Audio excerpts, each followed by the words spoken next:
नमस्कार दोस्तों। आज के इस वीडियो में हम चर्चा करेंगे रेलवे अप्रेंटिस के बारे में। रेलवे विभाग हर साल हजारों की संख्या में अपने विभाग में छात्रों को अप्रेंटिस कराता है। तो अप्रेंटिस करने के बाद क्या उनको रेलवे में रोज़गार मिल जाता है, और अगर नहीं मिलता है तो उसका क्या कारण है, इन सारी बातों पर आज के इस वीडियो में बात करेंगे। देखिए, सबसे पहले सन 2004 में रेलवे बोर्ड ने एक आदेश जारी किया जिसे 136/2004 आरबी नंबर 136/2004 के नाम से जाना जाता है। इसमें सबसे पहले रेलवे ने यह प्रावधान किया कि जितने भी रेलवे के यूनिट्स हैं इंडिया में, वहाँ से जो छात्र अप्रेंटिस करेंगे उन सभी को जनरल मैनेजर की पावर से, मतलब रेलवे के सभी जो जोन्स हैं वहाँ के जनरल मैनेजर की पावर से उनको ग्रुप डी के पदों पर भर्ती किया जाएगा। तो वीडियो में आगे बढ़ने से पहले आइए हम देख लेते हैं कि यह जो आदेश था रेलवे बोर्ड का 136/2004, इसमें क्या प्रावधान किए गए हैं। अगर हम बात करें आरबी नंबर 136/2004 की, तो हम देखते हैं कि यह आदेश जारी किया गया रेलवे बोर्ड के द्वारा और दिनांक 21 जून 2004 को यह आदेश जारी किया गया था।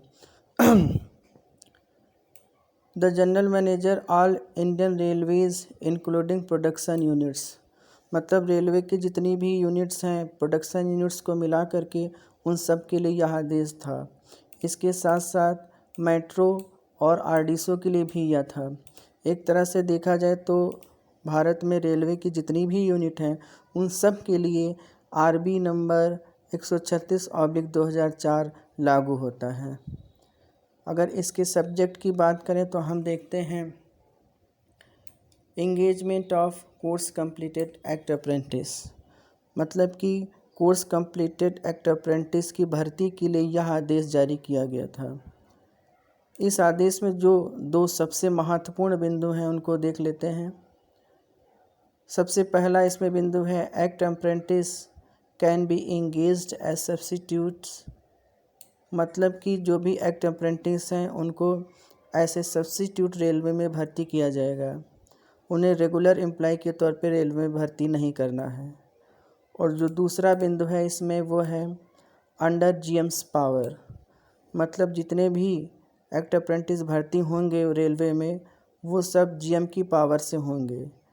इसके लिए किसी भी आरआरबी या आरआरसी की आवश्यकता नहीं है, किसी रिटन एग्जामिनेशन की आवश्यकता नहीं है, बल्कि जो भी जनरल मैनेजर्स हैं भारत के सभी जोन्स में वो अपनी पावर से एक्ट अप्रेंटिस की भर्ती कर सकते हैं।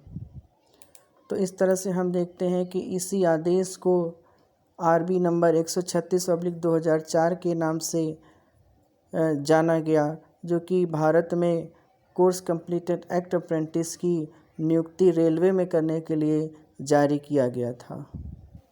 रेलवे बोर्ड के द्वारा जारी इस आदेश के बाद रेलवे के जितने भी जोन थे भारत में, सभी में अप्रेंटिस भर्ती सुचारू रूप से होने लगी। जो भी जनरल मैनेजर थे वो अपनी आवश्यकता के अनुसार जब जैसी आवश्यकता होती थी वो अप्रेंटिस भर्ती कर लेते थे, और इस तरह से लगभग जितने भी अप्रेंटिस छात्र रेलवे में अप्रेंटिस करते थे उन सब की ज्वाइनिंग रेलवे में हो जाती थी, और ये प्रक्रिया लगातार चलती रही। इसमें एक नया मोड़ तब आता है जब सन 2010 में रेलवे बोर्ड एक और नया आदेश जारी करता है, और यह आदेश जो रेलवे बोर्ड जारी करता है यह जाना जाता है आरबीई नंबर 171/171/2010 के नाम से। इस आदेश में क्या प्रावधान किए गए और इसने अप्रेंटिस भर्ती पर क्या इफेक्ट डाला, तो इसमें ऐसा था कि देखिए, रेलवे में जो छात्र आईटीआई करके आते हैं वो अप्रेंटिस करते हैं। इसके अलावा कुछ और भी कैटेगरी के छात्र रेलवे से अप्रेंटिस करते हैं, जिसमें जो छात्र डिप्लोमा और डिग्री करके आते हैं वह भी रेलवे से अप्रेंटिस करते हैं। तो यह जो प्रावधान था आरबी नंबर 171/2010, यह डिप्लोमा और डिग्री होल्डर्स के लिए था। और रेलवे बोर्ड ने इसमें प्रावधान किया कि जो भी छात्र रेलवे से डिप्लोमा डिग्री के जो छात्र रेलवे से अप्रेंटिस करेंगे उनको भी आईटीआई के छात्रों के समान ग्रुप डी के पदों पर जनरल मैनेजर की पावर से भर्ती किया जा सकता है। तो इसका ही आदेश था आरबी नंबर 171/2010। तो एक बार हम यह भी देख लेते हैं कि आरबी नंबर 171/2010 क्या था। इसके बाद वीडियो में आगे बढ़ते हैं। अगर हम बात करें आरबीई नंबर 171/2010 की, तो रेलवे बोर्ड के द्वारा यह आदेश जो डिप्लोमा डिग्री होल्डर्स अप्रेंटिस हैं उनका समायोजन ग्रुप डी के पद में रेलवे में करने के लिए जारी किया गया था।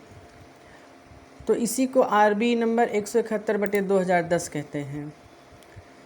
यह जारी किया गया था 2/12/2010 को, यानी दिसंबर 2010 में इसे जारी किया गया था। अब इसका जो महत्वपूर्ण है बिंदु वो यही है कि it is further clarified that diploma degree holders train under apprenticeship act 1961 can also be consider for engagement as substitute in group D post within the general managers power in administrative एग्जेशंस।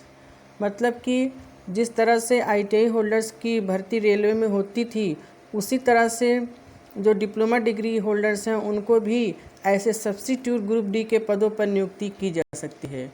तो railway board द्वारा जारी इसी आदेश को RB number 171/2010 कहा गया। Railway board के द्वारा जारी इस आदेश आरबी नंबर 171/2010 को जारी होने के बाद सबसे जो आश्चर्यजनक बात ये रही कि इसके बाद एक भी डिप्लोमा और डिग्री होल्डर की भर्ती रेलवे में ग्रुप डी के पद पर नहीं हो पाई।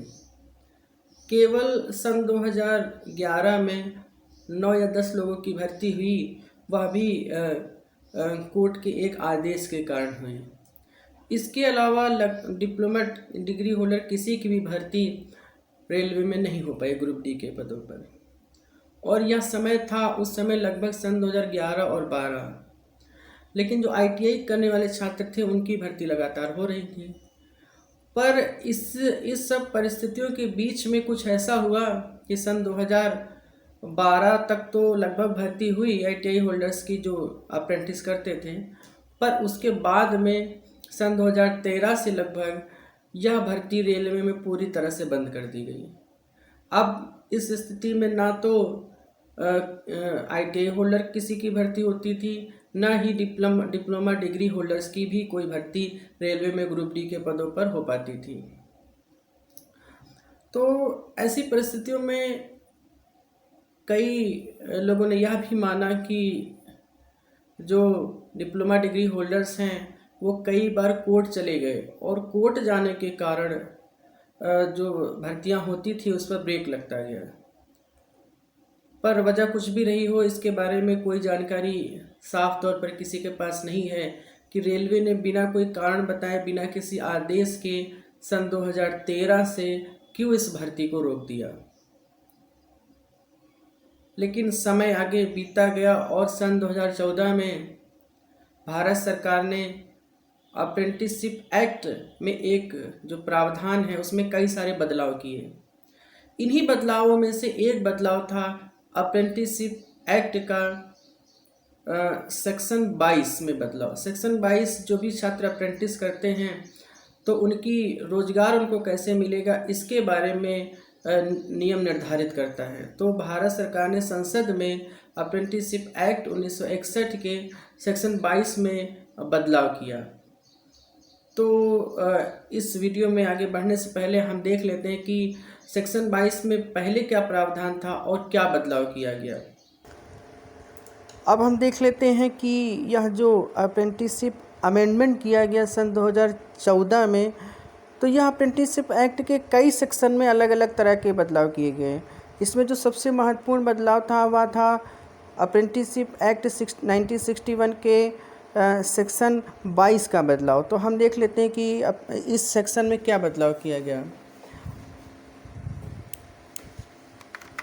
अगर हम सेक्शन 22 की बात करें तो हम देखते हैं कि देखिए यहाँ पे दिया गया है In section 22 of Principal Act for subsection 1, the following subsections shall be submitted, namely. इसमें देखिए यहाँ क्लियर दिया गया है, every employer shall formulate in own policy for recruiting any apprentice who has completed the period of apprenticeship training in his establishment. मतलब कि जो भी एम्प्लॉयर हैं, जैसे कि कोर्स कंप्लीटेड एक्ट अप्रेंटिस के क्षेत्र में रेलवे है, तो वो अपनी एक पॉलिसी बनाएंगे कि जो भी वो अप्रेंटिस उनके वहाँ से करते हैं उनकी भर्ती कैसे की जाएगी। तो इस जो बदलाव हुआ एक्ट में, उसके बाद ही रेलवे ने 20% का रिजर्वेशन देने का फैसला किया है। लेकिन इस बदलाव के बाद अगर रेलवे 20% रिजर्वेशन दे या 100% रिजर्वेशन दे, यह रेलवे के ऊपर ही निर्भर करता है। तो भारत सरकार के इस जो अमेंडमेंट किया गया अप्रेंटिसशिप एक्ट में, इसके बाद रेलवे ने भी अप्रेंटिस भर्ती के अपने प्रावधानों में बदलाव किया और एक आदेश पारित किया, जिसको कि कहते हैं RBE नंबर 71/2016, और यह पारित किया गया 21 जून सन 2016 को, जिसमें मुख्यतः यह बताया गया कि अब GM पावर से भर्ती नहीं हो सकती, लेकिन जो डायरेक्ट रिक्रूटमेंट होगी, मतलब जो RRC और RRB के थ्रू भर्ती होगी, उसमें 20% की सीट अप्रेंटिस के लिए रिजर्व की जाएंगी। और इस तरह से इन्होंने अपना प्रावधान बनाया।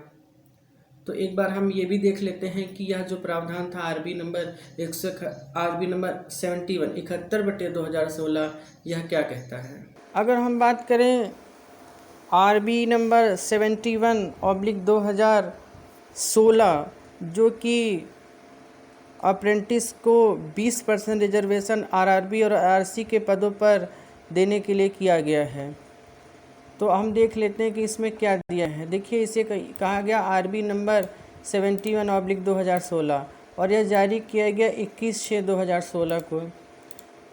All general managers all Indian railway production unit chairman RRC, मतलब इनको यह जारी कर दिया गया।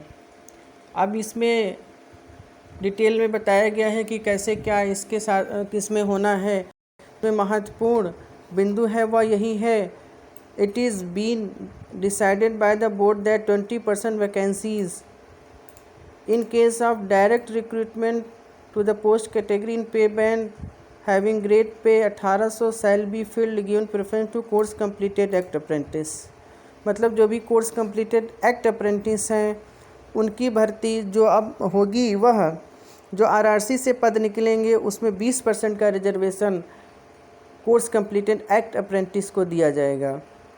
तो यह वही आदेश था जिसके तहत यह रिजर्वेशन एक्ट अप्रेंटिस को जारी किया गया, जिसे कि वर्तमान समय में RB नंबर 71/2016 के नाम से जाना जाता है।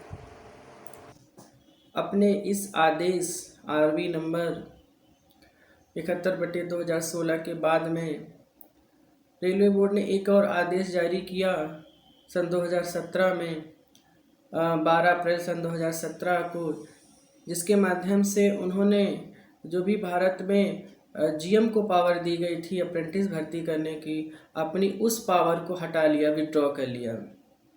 और यह आदेश बताया गया RB नंबर 34/2017। तो इस तरह से जो आदेश जारी किया गया था सन 2004 में RB नंबर 136/2004, उसे 12 अप्रैल सन 2017 को हटा लिया गया।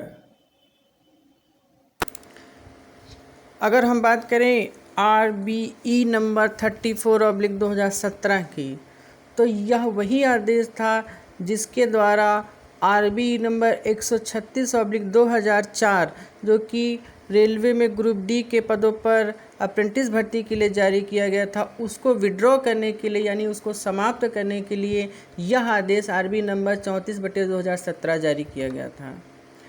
इसमें क्लियरली लिख दिया गया, in view of the above the instruction of board vide letter dated 21/6/2004 RB number 136/2004 stand withdrawn with immediate effect. मतलब कि अप्रेंटिस भर्ती का जो आदेश था 2004 में रेलवे बोर्ड के द्वारा जारी किया गया था, उसे इस लेटर के द्वारा 12/4/2017 को समाप्त कर दिया गया। तो इस तरह से हमने देखा कि सन 2004 से लेकर सन 2017 तक किस तरह से अप्रेंटिस के बारे में लगातार बदलाव होते रहे और फाइनली वर्तमान समय में जो भारत सरकार का आदेश है रेलवे बोर्ड का कि जो भी डायरेक्ट रिक्रूटमेंट होगी आरआरबी आरआरसी के थ्रू और उसी में 20% का रिजर्वेशन अप्रेंटिस छात्रों के लिए किया जाएगा, इसी के माध्यम से वर्तमान समय में अप्रेंटिस भर्ती की जा रही है। पुराना जो नियम था जनरल मैनेजर की पावर से अप्रेंटिस भर्ती का, उसे विड्रॉ कर लिया गया, इसलिए केवल 20% का जो रिजर्वेशन का फार्मूला है रेलवे बोर्ड का, उसी के माध्यम से वर्तमान समय में जितने भी जोन में रेलवे जोन में छात्र अप्रेंटिस करते हैं उनकी भर्ती की जाती है।